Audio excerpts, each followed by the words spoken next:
Les 12 coups de midi, si vous pouviez dégager, Émilien poussé vers la sortie.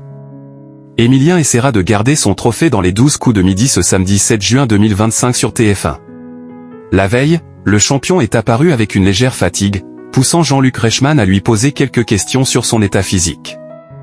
Émilien, qui a fait un aveu surprenant, a affronté 3 nouveaux adversaires dans l'émission Les 12 coups de midi sur l'antenne de TF1. Après avoir été gêné par le retour de la question coquine, le champion a été provoqué en duel, mais il est sorti de ce piège particulièrement compliqué.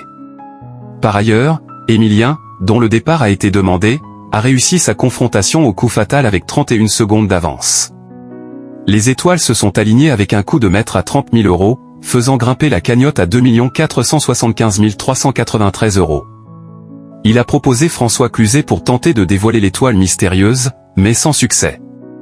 Les 12 coups de midi, Émilien éreinté, Jean-Luc Reichmann inquiet. Lors de cette édition du vendredi 6 juin 2025, Émilien est arrivé sur le plateau, comme c'est le cas depuis plus de 600 émissions. Toutefois, Jean-Luc Reichmann a remarqué qu'il avait des petits yeux par rapport à d'habitude. Pourtant, le champion s'est dit en forme, après avoir dormi 10 heures afin d'être serein pour le tournage de l'émission. À plusieurs reprises, l'animateur a fait référence à ses petits yeux. Dans le même temps, une des candidates du jour, Madi, a fait confiance à sa fille et a choisi d'affronter Émilien. Cette dernière s'est exprimée par visioconférence pour justifier ce choix, espérant pousser le champion vers la sortie.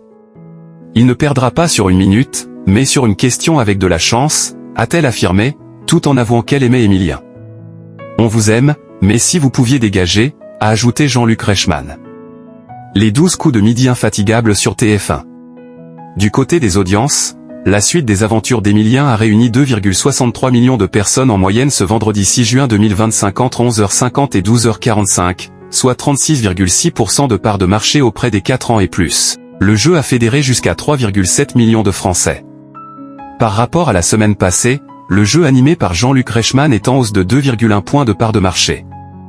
Sur les cibles commerciales, le rendez-vous quotidien animé par Jean-Luc Reichmann a réuni 31% sur les femmes responsables des achats de moins de 50 ans et 30% sur les 25-49e ans.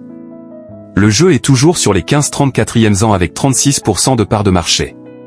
Ces résultats ont permis à la une de se classer en tête des audiences, malgré une légère baisse de régime. La nouvelle victoire de Joël, qui a franchi un palier dans Tout le monde veut prendre sa place, a rassemblé 1,61 million de personnes, soit 21,4% de part de marché auprès de l'ensemble du public.